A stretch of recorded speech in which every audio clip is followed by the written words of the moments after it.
2. Y en la hipersensibilidad tipo 2 tenemos estas y tenemos más todavía patologías, pero las que vamos a ver hoy en día son estas dos de acá. La anemia hemolítica multitudinaria y la eritroblastosis fetal. Pásatela que sí. Y eso es chamullo, pásatela que sí. Aquí vemos básicamente los mecanismos, cómo se produce. Estas respuestas van a producirse depósitos de anticuerpos con los antígenos y se van a destruir las células. Cuando se junte el anticuerpo con el antígeno, su función va a ser destruir esta célula y me va a provocar lesión celular, lesión ística. Pásate la que sigue. Y con ese concepto pasamos a este cuadro que nos va a resumir la enfermedad hemolítica del paciente. ¿Qué es lo que pasa?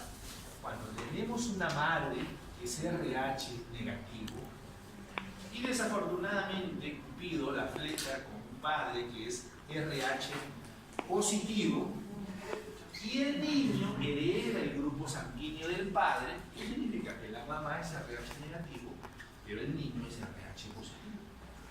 Y la respuesta antígeno-anticuerpo para la destrucción de la célula, en este caso de los eritrocitos, se va a generar cuando se mezclan las sangres del niño con la de la madre. Pero recuerda, en la gestación nunca se mezclan. Se transmiten nutrientes, pero nunca se mezclan. ¿Cuándo se mezcla? En el parto. Cuando se desprende la placenta, ahí se mezcla. Y ahí se activa la respuesta antígeno-anticuerpo. Que ahí recién se inician los anticuerpos para ser creados por la madre. ¿Qué significa? Que si es el primer parto, ese niñito no va a tener problema porque recién han sido generados los anticuerpos contra el RH positivo. Ese niño se salvó, salió bien, no tuvo problemas, siempre y cuando sea el primer parto. Pero si esta señorita o señora ya ha tenido antes un aborto, ahí sí ya tuvo exposición al RH positivo, porque ya se mezclaron esas sangrecitas. Entonces, podrá ser su primer niño, pero ya tuvo exposición. Y ahí se produce la reacción antígeno-anticuerpo y la destrucción del glóbulo rojo. Y se produce la enfermedad hemolítica del recién nacido. ¿Qué significa? Que teóricamente, si es su primer niño, su primer embarazo, todo el primero va a ser normal. Pero el segundo sí que va a ser este tipo de patología. En consecuencia, desde ahora salen de la clase y le van a preguntar a su enamorado, a su enamorada, si son RH positivos, si son RH negativos, y si son opuestos, mejor dígale hasta aquí terminamos.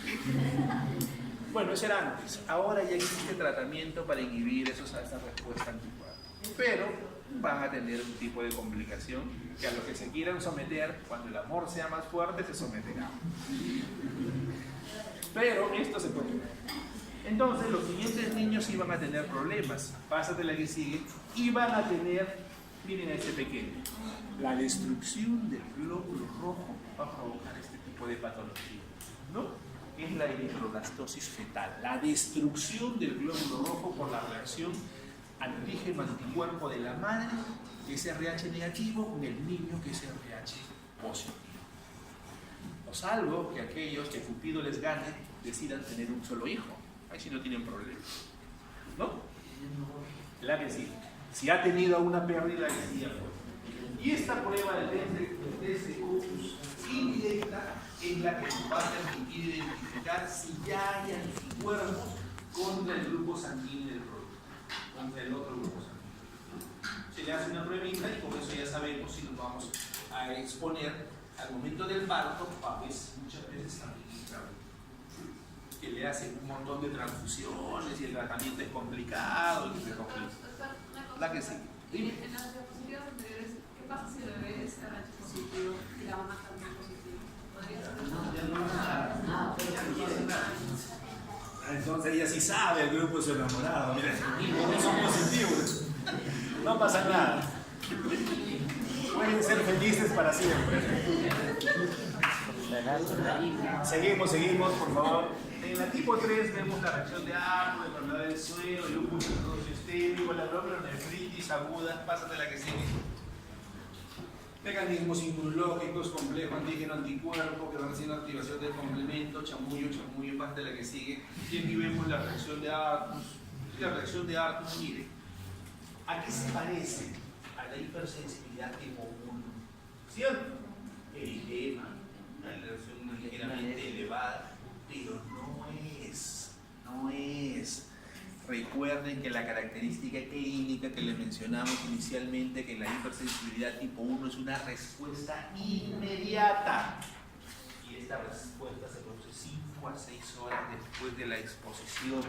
Y parece eritematosa, pero hay necrosis de las paredes vasculares que provoca la salida de los eritrocitos y simula, pero no la es. Bájate la que sigue. Muchos dirán si es. Y esta lesión de las paredes vasculares, si yo tengo una lesión endotelial, ¿qué me va a formar? Inmediatamente nuestro sistema de defensa activa el sistema de agregación, la plaqueta forma un trombo. Y estas vasculitis, cuando se lesiona la pared, va a formar una necrosis fibrinoide, un engrosamiento de la pared. Las células endoteliales que las revistas dicen son hinchaditas, hinchadas, y en el espesor de la pared voy a encontrar células de las componentes celulares de la serie blanca de respuestas agudas, neutrófilos, si es una vasculitis aguda, y encontraré linfocitos si es una vasculitis crónica. Pasa de la que sigue. Y aquí vemos los diferentes tipos de enfermedades, ¿no? en este tipo de respuestas. Y esta enfermedad es una de las que tienen que conocer, porque esta es una respuesta autoinmunitaria que me va a producir lesiones casi en todos los órganos. Es una respuesta autoinmunitaria sistémica. Daña piel, corazón, riñón, vasos sanguíneos. Es una complicación terrible. La panarteritis fibrosa, la colorectal necrotizante, la enfermedad del suelo. Pásate la que sigue. La hipersensibilidad tipo 4. La hipersensibilidad tipo 4 tenemos la tuberculosis, la dermatitis de contacto, el rechazo al trasplante, los mecanismos inmunitarios. La siguiente, y vamos a verla, esta es la hipersensibilidad al contacto al níquel, la prueba del parche, 4 o 5 horas después. En este tipo de respuesta, igual, ¿qué parece? Una hipersensibilidad tipo 1, pero es una respuesta al níquel. ¿Y cuál es el examen de la prueba del parche? Pone un parche con un redondito al centro que tiene níquel y yo voy a ver esta respuesta exagerada después de 4 a 5 horas. O sea, lo estoy exponiendo a la piel a este componente. ¿El arco rotación no tiene buena? 4 o 5 horas. El anterior, el arco.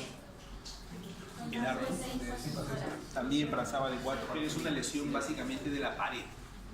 Pasa de la que sigue. Enfermedad del injerto. Aquí ya hemos visto en parte, pasa de la que sigue, la respuesta de hipersensibilidad. Tienen que aprendérselo. ¿Cómo se llama cuando recibo un injerto de mi hermano gemelo? Cuando recibo un injerto de mi misma especie, cuando recibo un injerto de una especie diversa, diferente, lo que puede ser de chancho, no sé, generalmente, o cuando recibo un injerto de diferentes especies, de dos tipos diferentes, de hermanos gemelos, o cuando recibo un injerto de mi propio cuerpo. Saco un pedazo de aquí, tienen diferentes nombres, ahí lo revisan, injerto, injerto, ¿no? Pásate la que sigue, injerto. El rechazo hiperagudo es una respuesta inmediata, recién. Yo pongo ese riñón y no tiene perfusión sanguínea. Ese es el rechazo hiperagudo. Básicamente se produce por presión a nivel de los vasos, no hay perfusión sanguínea. Pásate la que sigue. Y acá está. Se produce la lesión a nivel endotelial, se produce una trombosis, ¿no? Una reacción antígeno-anticuerpo o el rechazo al trasplante, y eso va a evitar el paso del torrente sanguíneo a la perfusión, provocando el rechazo de inmediato. La siguiente, y el riñón queda así, no hay sangre, el riñón se ve negro, cianótico, sin perfusión. La que sigue. El rechazo agudo, que es una respuesta de días del trasplante, en el receptor no tratado, o puede presentarse en el de días si el receptor no recibe tratamiento. Y puede ser, mírenme, de meses o incluso años, y también estoy hablando de agudo, después de concluir la inmunosupresión. O sea, puede ser después de meses el paciente recibe inmunosupresores y el riñoncito sigue normal. Pero si yo le suspendo, porque ya tengo que eliminarle el tratamiento, me hace la respuesta rechazo. Y estos son los cambios histológicos que se producen a ese nivel, en el glomérulo. Se produce una esclerosis, extravasación de matriz, desaparición de la cápsula de Bowman, ¿no? Pásate la que sigue. Estos son los cambios histológicos a ese nivel. El rechazo crónico, pues ya se observa, ¿no? Generalmente en el área infarto renal presenta que es lógico, va a haber un incremento de la creatinina porque no está produciendo y va a haber fibrosis de los vasos sanguíneos. ¿Y yo cómo voy a ver el vaso sanguíneo? El vaso sanguíneo, si veo una fibrosis de la pared, lo voy a encontrar engrosada su pared. Y si engrosa su pared, va a disminuir la luz. Y si disminuye la luz, no va a haber paso de sangre, ¿no? Paso de la que sigue, mira, ¿ven? La que sigue, y aquí está el vaso normal y esta registra rechazo crónico y va a producir este engrosamiento. Y puede hasta cerrar la luz. No va a recibir sangre a través del tiempo. En consecuencia, todos no reciben sangre. ¿Dónde está el origen? En la respuesta inicial, en los cambios crónicos que se producen y en el tiempo. Pásate la que sigue. Y encuentran los vasos así. Si algún día ven un rechazo al trasplante, van a ver unos vasos engrosados, si es que es crónico. Paso de la que sigue. Trastornos de la inmunidad. Dentro de los trastornos de la inmunidad les mencionaba que hay células que, así como nos defienden de los agentes externos, van a agredir a nuestro propio cuerpo, a nuestra propia célula, ¿no? Y aquí voy a tener este grupo, la que sigue. Y aquí tengo la artritis reumatoide. La artritis reumatoide es una patología infecciosa, crónica, progresiva, que cuál va a ser su función o cuál va a ser su destrucción, mejor dicho. Este proceso inflamatorio va a originar una inflamación de tipo crónico en la membrana sinovial de las articulaciones. ¿Y qué es lo que va a pasar? Va a haber una hiperplasia del epitelio de los sinoviocitos, un engrosamiento de la membrana sinovial, ¿no? Luego esto va a producir una neovascularización, va a producir daño de las estructuras vecinas a las articulaciones y, lógicamente, el cartílago articular, los tendones, la membrana sinovial, incluso hasta las estructuras óseas periféricas. Y después de muchos años, este proceso inflamatorio va a aparecer fibroblastos, donde van a aparecer una fibrosis, se va a fibrosar la articulación y va a producir una anquilosis finalmente, con una deformación de la articulación. Es una enfermedad mutilante. Pásate la que sigue. En mujeres generalmente presenta con mayor frecuencia entre los 30 y 50 años. La que sigue se presenta por mecanismos de hipersensibilidad tipo 3, factor reumatoideo positivo. Ojo, el factor reumatoideo positivo está presente en la gran mayoría de las artritis reumatoides, pero no es la única patología que es positivo del factor reumatoideo.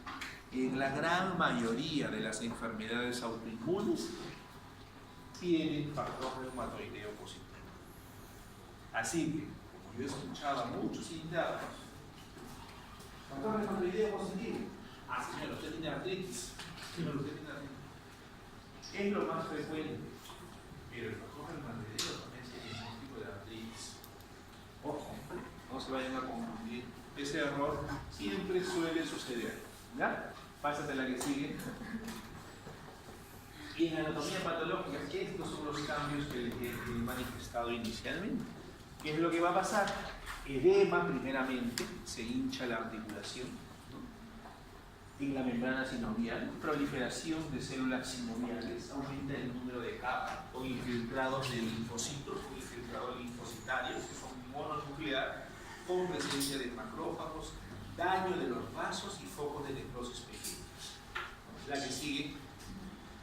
En la segunda fase se desarrolla un tejido granular en cubre el cartílago llamado palus y tiene la característica de presentar neoformación de vasos, neovascularización con liberación de enzimas lisosomales provenientes de los polimorfos nucleares, de los macrófagos, ¿no? Y la presencia de las prostaglandinas que llevan a la destrucción de la cápsula articular.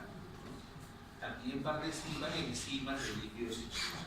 La que sigue, en la fase terciaria, este tejido de granulación, con el paso de los años y con la lesión de todas las estructuras periféricas, va a presentar la aparición de fibrosis, se fibrosa primero.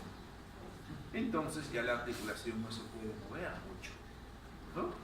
Y finalmente se anquilosa, ya no se mueve nada y se forman los nódulos, la anquilosis, ya no se puede mover nada la articulación. Este es el proceso inflamatorio de esta enfermedad crónica, mutilante, irreversible, que no tiene tratamiento, solo se maneja que no vaya a evolucionar de forma tan rápida y agresiva. O sea, se retardan los cambios. Se retardan. ¿Ya? La que sigue. Manifestaciones extraarticulares y este tipo de patología a nivel pulmonar, en los vasos sanguíneos, a nivel cardíaco, a nivel renal, depósitos secundarios proteináceos, ¿no? Aparición de adenopatías en diferentes estructuras, ¿no? Pásate la que sigue.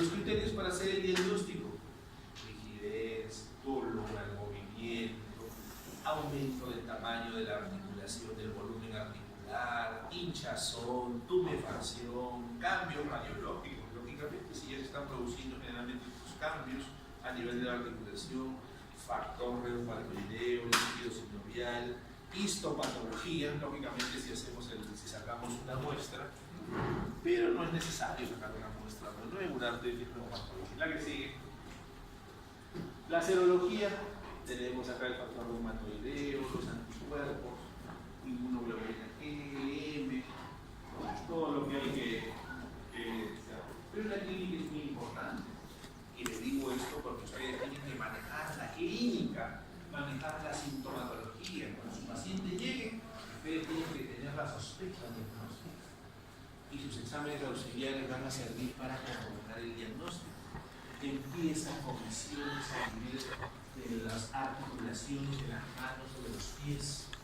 Estas articulaciones se hinchan, tienen dolor, ¿no? Se pueden formar de tipo eritematosas, ¿no? En manos y en pies, pueden ser bilaterales, ¿no? Ya ustedes van sospechando de su patología. ¿Le piden su factor reumatoideo? Sí, sale positivo. Le piden globulina E, M, y van haciendo su diagnóstico. La que pasa, la que sigue. Esta polidermatitis son infecciones, ¿no? Y procesos inflamatorios de tipo crónico, también autoinmune, ¿no? Que van a lesionar, ¿no? Tanto las músculo liso, el epitelio y todo. Pásate la que sigue. La clínica de la noticia. Inicio insidioso, algunas veces el proceso de las virales, debilidad musculosamente, si es una miositis, un proceso inflamatorio a nivel del músculo, va a haber debilidad, ¿no? Mialgias difusas, alanititopresión, ¿no? En las extremidades. El 10% de casos están comprometidos en la orofaringe, disfonía, disfagia. La siguiente, lesiones cutáneas, ¿no? Diferentes lesiones cutáneas, lesiones vasculares, lesiones descamativas, lesiones de los anexos cutáneos, que están dentro de estas patologías infecciosas que producen fibras colágenas a ese nivel. Pásate la que sigue, ¿no? Y el diagnóstico lo tenemos ahí. Lógicamente, si hacemos esto, ya el resto está de más. CPK, lesiones de todo tipo musculares, incluso hasta un infarto me puede dar ese positivo, ¿no? Diagnósticos histológicos se basa en los hallazgos de infiltrados inflamatorios perivasculares, linfocitarios con atrofia y fibras. La siguiente.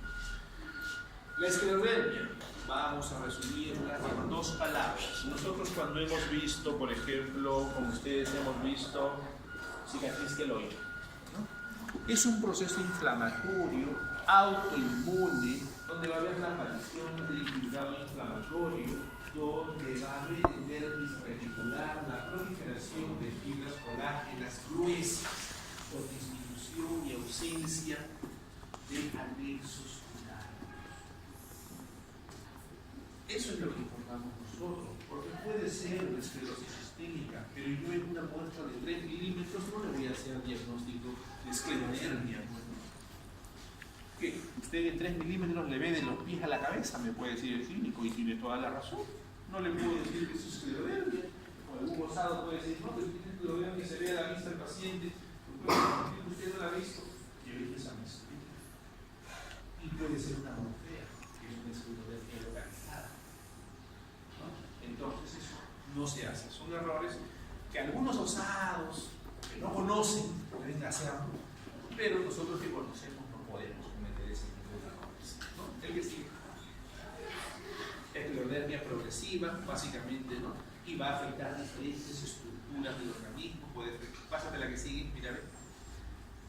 Respuestas inmunológicas y no inmunológicas, pero ambas llegan a la fibrosis, que es el proceso final. La que sigue. Alteraciones fundamentales a 3 niveles: capa celular, sistema inmunológico, sistema conectivo, que es lo que hemos dicho, los fibroblastos. Pues, la que sigue, hay un cuadrito que muestra, pasa la que sigue, esclerodermia localizada. Este cuadrito, ahí el cuadrito. La lámina anterior era la esclerodermia localizada, y las características histológicas de la sistémica son las mismas, sino que esta es localizada. Puede estar en un órgano, pero la sistémica afecta a todos. Puedo tener afectación musculoesquelética, afectación del tubo digestivo, afectación pulmonar, afectación cardíaca o afectación renal. Y lógicamente yo no le puedo decir esto con un pedacito, ¿no? Imposible. Entonces, usted le vio su corazón para decir que lo dejo. Usted le vio su riñón ahí que está lesionado. Entonces, nosotros a lo mucho le podemos decir compatible con morfea, porque es una esclerodermia localizada. Porque yo solamente tengo un pedacito de la muestra. La que sigue. Tiroiditis de Hashimoto. La tiroiditis de Hashimoto es otra enfermedad autoinmune propia de la tiroides como respuesta inflamatoria, y los linfocitos van a proliferar en mi parénquima tiroideo, van a dañar mis folículos tiroideos, los van a disminuir de tamaño, los van a atrofiar, forman un proceso de acúmulo linfoides, incluso con centros germinativos que se llamarían nódulos linfoides, y me van a formar fibrosis. Mi tiroides se va a fibrosar, y si desaparecen mis folículos tiroideos y son reemplazadas por esta fibrosis a consecuencia, lógicamente, de los años, ¿no? Esto no sucede en 1, 3, 4, ni 5 días, ni 6 días, ¿no? Esto es a través de los años, ¿no? ¿Qué va a producir? Un hipotiroidismo, porque recuerden que la sustancia coloide de los folículos tiroideos son las que tienen las hormonas, pero si yo no tengo folículos tiroideos, no se va a producir hormona, y si no se produce hormona, tengo un hipotiroidismo. Una enfermedad crónica, pero de buen pronóstico. ¿Por qué? Porque yo necesitaría nada más suplir mis hormonas tiroideas, y para eso tenemos unas pastillitas que creo, si no me equivoco, la levotiroxina, que la tomas a todos los días y vives normal, como si fueras un paciente normal. Te gradúan la dosis, el endocrinólogo, y vives normal, ¿no? Pero sí te produce un hipotiroidismo constante. Pásate a la siguiente. Todo eso Hashimoto ya lo hemos mencionado. La que sigue, causas, incidencias, factores de riesgo. La que sigue, síntomas. Y miren, estreñimiento, dificultad, piel seca, fatiga, perder cabello, todas son características del hipotiroidismo. ¿Qué pasa? Le damos su levotiroxina, desaparece todo eso y el paciente vive. Lógicamente siempre y cuando no deje de tomar. La que sigue. Morfología, las características histológicas que hemos visto. La que sigue. El pronóstico es bueno, ¿no? El pronóstico es bueno. Generalmente el pronóstico es muy bueno. La enfermedad permanece estable por años. Si progresa lentamente por deficiencia de hormona tiroidea, se puede tratar con terapia sustitutiva de la hormona tiroidea. La levotiroxina. La que sigue. Enfermedades de inmunodeficiencias primarias. La siguiente, aquí tenemos, ¿no? Estados de inmunodeficiencias primarias. estas enfermedades raras, rarísimas. Vamos a ver algunas de ellas. Pásate la que sigue. Otro cuadrito, la siguiente. Pásate más. Ahí. Dentro de las inmunodeficiencias primarias tenemos las inmunodeficiencias adquiridas, ¿no? y las de la inmunidad innata. Y las secundarias, ¿no? Las secundarias originadas básicamente por iatrogenias o lesiones de tratamientos, ¿no? Tratamientos que van a producir daño en la respuesta inmunológica, infecciones generalizadas por neoplasias o VIH. Y en las adquiridas tenemos deficiencias combinadas, tanto de linfocitos T o B, deficiencias de la maduración de estas células o también de la activación de los PIB.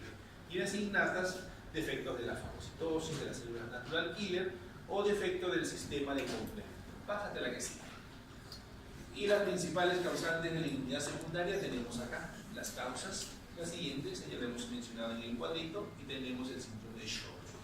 El síndrome de Sjögren es otra enfermedad autoinmune que tiene el mismo mecanismo de la tiroiditis de la chica.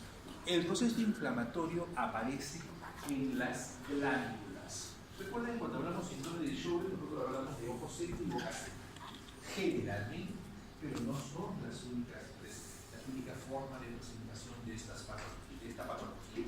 Pueden afectar otras estructuras, pero para hacer el diagnóstico yo necesito eso. ¿Y cómo se produce?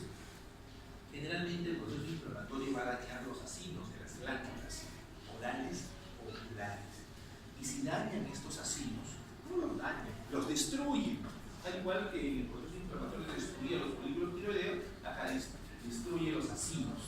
Y si los acinos son los que producen la secreción glandular, definitivamente no va a haber secreción. Y se ve el ojo seco y la boca seca. Eso es manejable. ¿Por qué? Porque yo utilizo, si tengo mi ojo seco, me dan unas gotitas para lubricarlo, que lógicamente siempre tengo que andar con mis gotitas, ¿no? O bastante líquido, ¿no? Porque no hay secreción. Por ese mecanismo, nosotros vemos cortes de glándulas, infiltrados inflamatorios alrededor de los acinos, disminución del tamaño o atrofia de los acinos de las glándulas, acinos serosos, ¿no? Y finalmente se forma un tejido fibroso. A eso le llamamos nosotros síndrome de Sjögren. La que sigue. Y si nos mandan glándulas nosotros, es cuando hay la sospecha de esta enfermedad, ¿no? De inicio inespecífico, producen artralgias, afectaciones oculares, queratoconjuntivitis seca, con sequedad de la conjuntiva, de la córnea, lagrimeo, disminución de la visión. Por el proceso del ojo seco, ¿no? El paciente siente que disminuye la visión, le pica el ojo, le para fastidiando, siente arenilla en el parpadeo, ¿no? Y tiene que utilizar sus gotitas. La siguiente. Xerostalgia, como hemos mencionado, queratoconjuntivitis, enfermedades autoinmunes, ¿no? La que sigue, los criterios diagnósticos. La siguiente, los criterios diagnósticos, hay una prueba para ver si humedece o no. Se le pone una tira reactiva con un papelito y se deja ahí hasta humedad. No debe mojarse nada y es un criterio para hacer el diagnóstico del síndrome de Sjögren. La siguiente, pásate. Enfermedad de Bruto. Esta es una gamma globulinemia ligada al cromosoma X con deficiencia primaria de los linfocitos B. Deficiencia primaria de los linfocitos. Los niños afectados sufren infecciones frecuentes a partir de los 6 meses. Antes de los 6 meses mantienen los anticuerpos maternos. O sea, los anticuerpos maternos son los que van a defenderlos de muchas agresiones, pero son los maternos, comprometidos por gérmenes gram positivos, ¿no? Y van a producir ciertos procesos infecciosos. El 20% presenta artritis séptica. La siguiente, el niño con disminución de talla, peso, ausencia o disminución marcada de las inmunoglobulinas, de todas las inmunoglobulinas, la biopsia intestinal, ausencia de las células plasmáticas, ¿no? En la lámina propia, ya vimos que las células plasmáticas no se originaban. La siguiente, este síndrome de George, que es una malformación congénita, múltiples afectaciones de órganos, proveniente del tercer o cuarto ventrículo, como el timo. Hay una disminución, ausencia o atrofia de este timo. Y si no tengo timo, no tengo linfocitos T. Y si no tengo linfocitos T, recuerden que los linfocitos T eran las principales células de los mecanismos de defensa contra procesos infecciosos. Acá no tengo células T. En el de Bruton, ¿qué no tenía? Células B, linfocitos B. Entonces, esto va a generar alteraciones en la inmunidad, en la respuesta inmunitaria. La siguiente, igual seguimos con de George. La siguiente, de George clínicamente inicia espasmos musculares severos. Se le considera parcial cuando existe una hipoplasia de la glándula y generalizada cuando tengo una ausencia del timo. La siguiente, y listo. Se acabó. Ojo, Bruton, ausencia de células B, de linfocitos B, y de George, de los T por una ausencia o disminución del timo. Listo, muchachos. Bueno, lo revisen ahí, dicen la